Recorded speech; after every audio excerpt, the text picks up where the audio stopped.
And a good morning. A brand new SportsCenter on the way. I'm Chris McKendry, and coming up, we're going to talk to the only NFL team that tasted perfection. Hall of Fame coach Don Shula joins us on SportsCenter. And I'm Steve Bunin, a Cowboys star sidelined for the regular season finale. Details straight ahead. SportsCenter starts now. This is SportsCenter. Patriots facing one giant step on the road to perfection. Will history be made tonight, or will the streak end in upset? Serving up a steady diet of pie, how New England's mastermind keeps the Patriots and their opponents very humble. And we're kicking it up a notch with our weekend bowl blowout. Which streaks are still alive, and is there a shocking upset on the horizon? And on the hardwood, rejuvenated Blazers looking for 12 straight and first place, plus the Lakers more than Kobe and D-Wade dazzle ahead.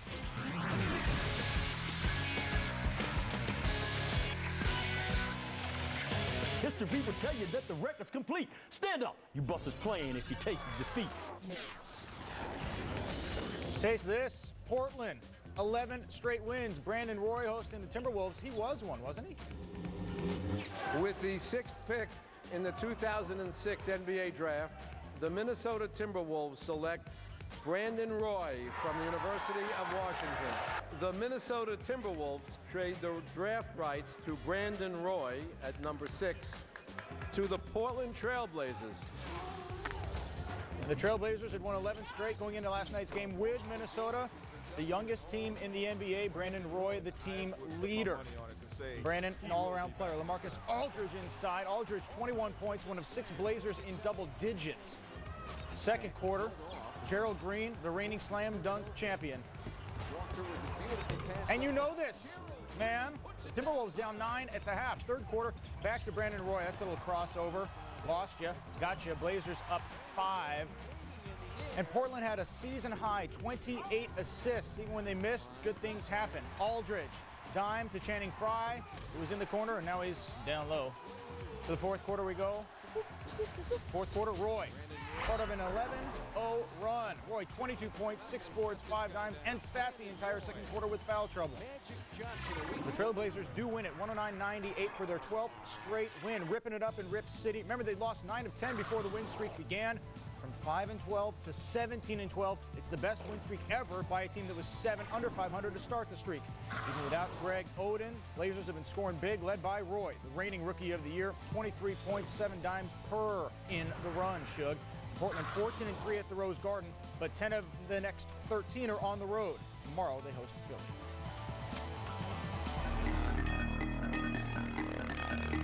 New England story. As for the Giants, Steve?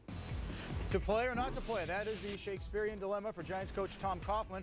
Plex Burress had practiced just twice this season until this week because of that bum ankle. He's getting first-team reps since Christmas and is probable. Brandon Jacobs has also been practicing this week despite spraining his ankle Sunday in the win over Buffalo. Says BJ, no one in here is screaming, let's rest. And rookie Ahmad Bradshaw, Jacobs' backup, he's battling a calf injury, and the Giants list him as questionable. No question about this. The players want to roll. They are not awed by New England. I'm not going to take nothing away from them, but I'm not going to say that they're so far ahead of everybody else. It's not like they're and go in our favor. We'll see. Rachel Nichols joins us now. She's covering the Giants. What is that team's mindset right now? Well, they say that they're playing to win. They say that you are going to see their starters tonight, at least while the game's still competitive. Although they have allowed that they are going to rotate in some of their younger players a little bit more to get them some experience before the postseason. Remember, this is a team that really can't rest for the playoffs the way a lot of other teams can because they need to get back into that rhythm.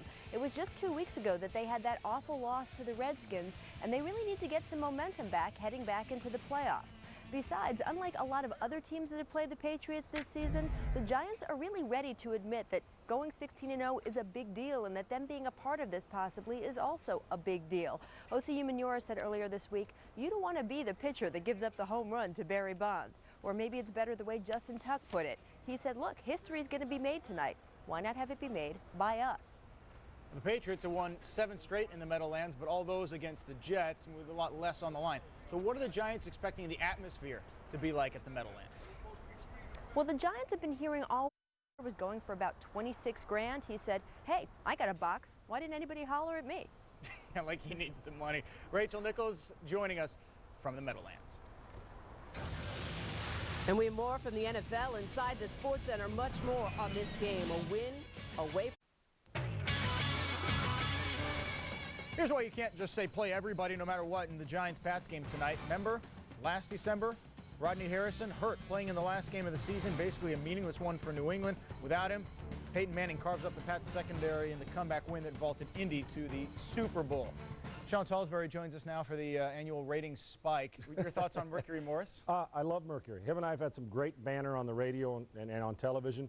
But I got news for you, Merc. I told you not only were they on your street, in your living room, and got your microwave turned on, but, man, they even fired up the jacuzzi and got the barbecue cooking, buddy, because this team is the real deal. But they are, and Belichick has been playing his guys in basically meaningless games the last month or so. I mean, how long should he play his starters? Let me give you, go back to the Miami game earlier in the year when they got back into the game. They were up 28. Miami scored a touchdown. What did Belichick? Barely back into the game, but okay, but what did he do? He brought Tom Brady back onto the field. I'm telling you, they're going to try to throw a party on the Giants early in this game. They're going to empty the bucket, and don't expect them to run much down in the red zone early with Moss record and Brady record. Here's what's going to happen. They're not worried about injuries. The one that happened to Rodney Harrison, unfortunate things happen. That could have happened in the first quarter of the next game. Now, they're going to be judicious in what they do. I mean, if they're up by 35 in the fourth quarter, get them out. But if this is a 14-7 game in the middle of the fourth quarter, Steve, they're not pulling them out. They're going to play them and keep this rhythm going. They're not worried about what might happen. They want to know what's going to happen, and what they think is going to happen. They're going to go 16-0. I'm with Bill. I like the rhythm. We got a bye week. Go play and go try to win the game. Well, Eli Manning. Now that's different. Has been brutal. 4 of his last 5 games, quarterback rating under 65. How badly does he need a good game? And what if it's close at the end? Do you pull him if you were planning on? Well, if you're going to start him and you're going to keep it close, and you haven't told your team that, hey, if it's close, we're going to pull you out. I mean, if you're playing to win the game and Eli's in, what you got to do is try to get some rhythm. Here's what I think the Giants are going to do. I think they're going to play him early and see how close the game is. And if it's a blowout either way, or if it's a 2-touchdown difference, then they'll start to pull people out and put them back in. Because one thing people have to understand, there's 53 people on this roster, and if I'm paying a backup, Jared Lorenzen better come in and play like he's supposed to play, the backup quarterback. That's why you get paid as a professional. That being said, Eli could use some rhythm. For me in this game, could you imagine if the Giants go out there and play their starters and lose by 35? And then they head to Tampa Bay, and it's like, oh, my gosh, the confidence. And don't discount that. It matters. But if Eli can get a couple good series and get rolling, then you could even pull him out and say, okay, we're ready to roll for Tampa. Because that's more important than a pat on the back that, hey, we beat the New England Patriots, in my opinion. Again, just one quality game from Eli Manning since about Thanksgiving. How about Tom Coughlin? This is his 4th season with the Giants. Been to the playoffs 3 times, including this one, but no wins in the postseason so far. If they go down big tonight and they go down big in the playoff game, does he keep his job? I think that they have to look. And Coach Coughlin's a very good coach. You know what's amazing is people throw him under the bus, and then he gets them on a roll, and everybody says he saved his job, signed him to a new contract. And now, all of a sudden, they're back in this situation, the Patriots game, and then if they get eliminated in the first round of the playoffs. He is a wonderful football coach, and I think he's adjusted his game. That being said, coaching's overrated in a lot of situations. Maybe not with the Belichicks or Jeff Fishers. It's about players.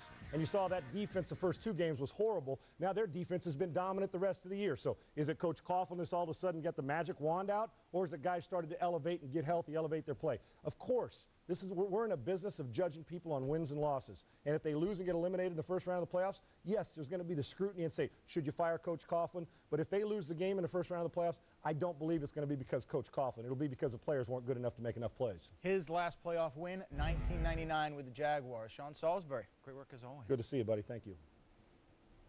Lethargy, achy hips. The Emerald Bowl, Maryland against Oregon State in San Francisco last night. Ralph Friedgen and company looking for their 4th straight bowl win. In 115 years of football, nearly 1,200 games, Maryland had played only 1 time in California. It was back in '54, lost to UCLA. So in San Francisco, Chris Turner looking for Darius Hayward Bay. Run, Forrest, run! 63 yards to the house, 14-7 Terps. Second quarter, same score. Evanson Bernard, 38 carries, $177, would finish as the Pac-10's 6th all-time leading rusher. May see him on Sundays for your team. Third quarter, same guy, 19 yards down to the 7. Second and goal, his teammate, just a freshman, James Rogers. He went for 115, a career high. The Beavers win 7 of their last 8 to finish 9-4, their 5th 9-win season, 3rd in the last 8 years. OSU 21, Maryland 14.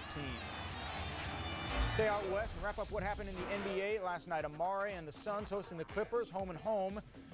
And it's not just Steve Nash who passes well, he affects everybody on the team. 26 assists on 38 field goals for Phoenix. Compare that to the Clippers, who had 12 on 33. Didn't need one on that 3 by Sam Cassell. He had 21, LA down 1, but Amari in the clutch. Like D'Antoni said, we just gutted it out. Phoenix first win in 6 games this season that they haven't cracked 100. Final 94-88, Amari had 28 and 10. To the Lakers, taking on the Jazz, and the Lakers coming off that Christmas Day win over the Suns. Second quarter, Kobe picks it up from the outside and over Ronnie Brewer. And then, again, top of the key for 3. Lakers led 75-48 at halftime. Third quarter, Lamar Odom to Kobe. This time, straight to the hole. Bryant, 31 points, 7 assists. He sat out the fourth quarter in the win.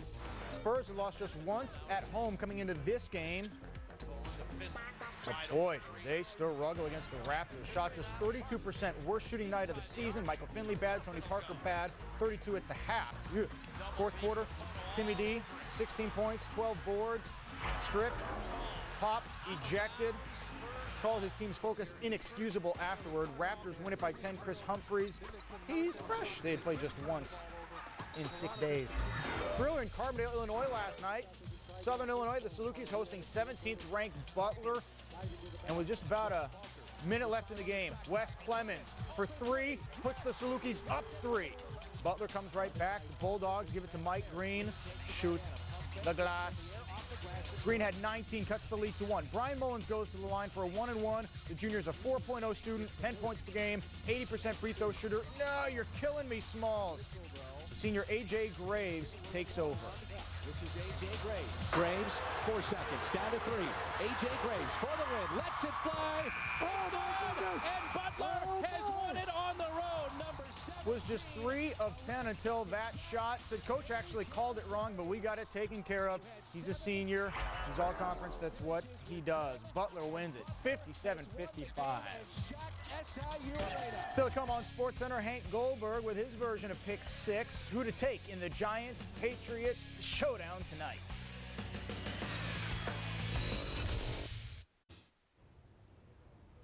For about a month, the New England Patriots have found motivation where others might have found lethargy.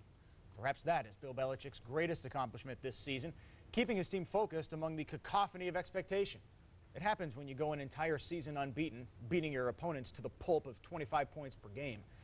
Clearly, it's not his pregame speeches doing the trick, not if they're anything like his snooze-a-thon news conferences. As Wendy Nix reports, the key to motivating the troops for the hooded one is as simple as humble pie. The recipe for it. Wendy Nix reporting. Patriots have outscored their opponents by more than 300 points this year, and as long as they avoid a blowout loss to the Giants tonight, they'll break the record for largest point differential in a season. That currently held by the 42 Bears, who finished 11-0, but whose coaches' news conferences were equally mind-numbing. Well, Sunday NFL Countdown with Chris Berman and crew are going to take over the Patriots beat right now on ESPN as you enjoy this final weekend of the regular season. I'm Chris McKendry. I'm Steve Bunin. This SportsCenter continues on ESPN2, leading you up to college hoops. Join us there. It'll be fun.